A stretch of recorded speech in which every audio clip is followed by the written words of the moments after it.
Thank you, Rachel. I want to thank you for having me here at this conference. And to thank my wife, who's over there. You want to stand up over for a minute so everyone can see you?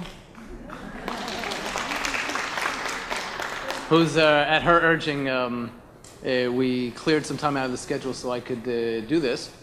As somebody who's been married to an educator for close to 30 years, I can tell you that I know firsthand the dedication and the commitment and the lahat, the depth of emotion that somebody who's involved in preparing the next generation comes home with on a daily basis. And I have done my best to make sure it doesn't make me go up the walls, because sometimes it can be overwhelming. So just think of your better half when you come home from work. It's been a labor of love, and I've loved it, and she's taught me a lot about the importance.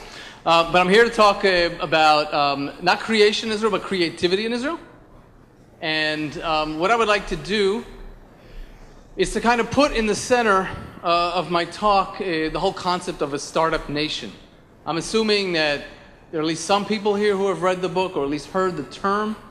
And I'd like to kind of play it out a little bit, and even though I'm not from the educating field, to kind of expand the conversation and give you some food for thought about the relevance of that concept to being an educator. The basic model of the startup nation model as it pertains to Israel, and of course we're the only country that anybody says startup nation, is essentially an ecosystem with the following components. You have, as according to the book, you have the military, the army service. You have the university system, and you have the business component.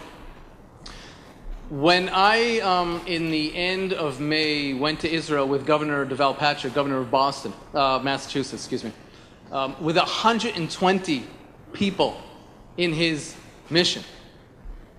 That, for me, was the most tangible example of how the startup nation concept had caught fire. Most of the people in that delegation who didn't know Israel were drawn to Israel by something that they had never seen before. They had only heard about it. And what they heard was, wow, there's that country over there in the Middle East, across the ocean, which we, by the way, have to take 2 planes to get to. We don't even have a direct flight yet. We're working on that, I promise you. There's always applause for that. No promises. And seeing them on the other side was an amazing experience. There was one meeting I remember with CEOs from the medical area. And literally dozens, these were breakout group sessions, and dozens of people from that 120 strong delegation went to that. Whether it was in the area of medical devices, e-health, the area of cybersecurity, higher education, people were drawn. They wanted to get something that they felt that they didn't have here. And I'm not even going to deal with the question of whether or not the something they were looking for over there is not found here. What isn't found in other places is the symbiotic relationship between the ecosystem. But also, I would say, as somebody who lived in Israel for more than 30 years now, is born and raised in the United States, there is something about our society's character which combines with that structure, which makes us the startup nation. And I will talk to that as well. But it's very important to understand also that when we talk about the components of the startup nation, that its success is based on, first of all, the intimacy between the ecosystem. I mean, I'll just tell you, we have a nephew who's about to complete, I guess, over his 9 years in the Army. So he signed on for 9 years. In that 9-year span, he did 2 degrees, obviously did his military service, and also made really took his first steps in a startup. So he had the advantage. Those who have signed on for so long have had that advantage. For those who only do a couple of years and go into the university system, they're already taking the ideas that they got from the military into the university system, and by the time those two gel, they're already setting up private companies. But even those three components don't guarantee creativity. Remember, we're talking about creativity, not talking about Startup Nation. So what is it that is guaranteeing the creativity? Well, first of all, I'll point to the missing link. Those of you who read the book, Startup Nation, there is a missing link there.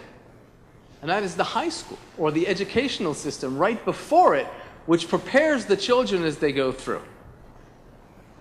What are they getting in high school? Well, first of all, they're getting an opportunity to even do full matriculation in areas which are not only the military, but also the industrial future of the country. Bear in mind, for those of you who haven't been to Israel, Israel is a modern post-industrial society, just like the United States. And so there is a need for the educational system right behind the Startup Nation model to be forward-looking and push the society forward. And so I'll give you an example. The area of cybersecurity, I don't know how many in this room have taken any interest in it, but it is the thing of the future, and it's here with us now. Because whether you're talking about the financial area, hospitals, and a host of other critical infrastructure, electricity, whatever, people understand that those are internet-based infrastructures that need to be protected. Today, if you're a talented Israeli high school student, you can do a full matriculation in cybersecurity. We are the only country in the world where that is the case. And it stems really out of this ecosystem, but there's something else there. And I'm reminded of the fact that there are many countries, particularly in Asia, who come to Israel to find out how can we be a creative country. But the truth is, I know you're all educators, but I think you'll agree with me, there are some things that you can't teach 100%. And one of the things which gives Israel an advantage in creativity, I think, is the willingness to fail. To give a try, to put your hand at something. You know, it's like, I mean, you probably know better than me. You have a young child, you give them a piece of paper and crayons. I don't know if they still have paper and crayons in school anymore. Probably give them a computer or a tablet or whatever, but you say, just do it, Do what comes to mind. But that's only a part of it, I would think. The other part is when you see the result and it doesn't look so good, it's to say, okay, you're allowed to try and fail or have a partial success, because the next time it'll be better. You learn from your mistakes. And I think that's really, really critical for Israel, in not only in the pre-K to the third grade, which is, I guess this is the age group that you're dealing with here, but if you get it right when the kids are little and they grow up without fear of trying, that when they get to the high school and then they start to really do the real stuff, the real serious stuff that prepares them and prepares society for the next generation, it's much easier because they already have the character to try. And I don't know if I really recommend that you look at the Startup Nation, because there's a lot of discussion there about startups that, I mean, we only hear about the successes when finally an Israeli company gets sold to IBM. Wow, they made millions of dollars, but how many startups did they try before that? Fell on their faces, got up and tried again until they got it right, and then all of a sudden they got IBM's attention. This is critical. And when delegations come to Israel from places like Singapore or South Korea and other places, how do you explain that? Because it really becomes that a cultural thing. Does your culture encourage failure? Just think about it. You have to encourage failure in order to get to creativity. Does it encourage or does it discourage failure? Because if it discourages failure, then they're not going to try. And then instead of standing out, they stand down. I think that's really, really important. Another characteristic that I have seen in Israel at the highest level is not only the willingness to fail and get it right the next time, but is to move really quickly to get that success from the failure. And here I think the best example, which is fresh in many of our minds, is the Iron Dome product. I'm sure everybody knows about Iron Dome. We had a already rough summer, and I'm not supposed to talk politics, but I think we have to talk about Iron Dome. Because Iron Dome, for those of you who were on vacation during the summer and didn't notice, I guess there's nobody in the room who answers to that, right? But for the record, Iron Dome, an anti-rocket intercept system, was essentially, and it's an Israeli invention, existing very much to American support, and we're very grateful of that, but essentially emerged from failure. Because if you think about it, Israel, with all its challenges, found itself not fully prepared for the threat that was right around the corner. And this, in a sense, takes you to another characteristic of Israeli society, which is directly connected with our geopolitical reality. Often we're on our own. And when you're on your own, you have to come up with your own solutions, independently. And we have seen really in Israel, and I heard Rachel telling me that she talks to this often anyway, so I feel comfortable in saying it. Even before Israel's establishment, we were improvising. And improvisation is yet another characteristic, which is really, it is a connecting thread from the pre-state period going way back. Certainly, you could really, the end of the 19th century, but certainly from the 1920s to this day, is really turning on a dime and saying, hey, we need an improvised solution. We need to be ad hoc there. We may not have all the resources at disposal. And Lord knows, we didn't have any resources at our disposal until the last decade, when, we went from hyperinflation to a GDP per capita, which is something like 40,000 per year, and we were only one of two countries which was not in danger of the 2008 economic collapse. Only one of two countries. A lot of that is because of that character of improvising, or not staying in the box, not going with the flow when we feel we have a better solution, and turning on a dime when we need a solution and we haven't come up with it. And when you're a young child in Israel, this is what you grow up with. Try, fail, get up again, go for it. You don't have all your resources, whether you have all your crayons or you don't have all your budgets, make do and improvise your way through it.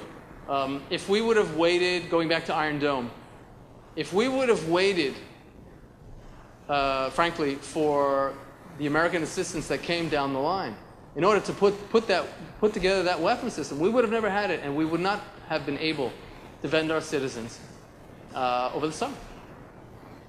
But it's not just in the military, obviously. There is even in the culinary area. I remember I was traveling with the governor.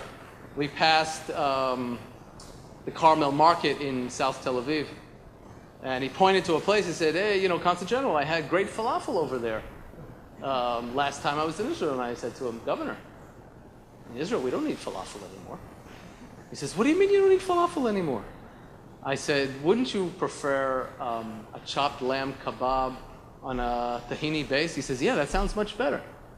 I said, because we have also improvised our culinary experiences, and today we're somewhere else. So we started with our Eastern European kitchen, and then we started absorbing the Middle East, and now we're into the Mediterranean, constantly moving, never standing in one place. And that too also, I think, is a part of the Israeli character that leads to creativity.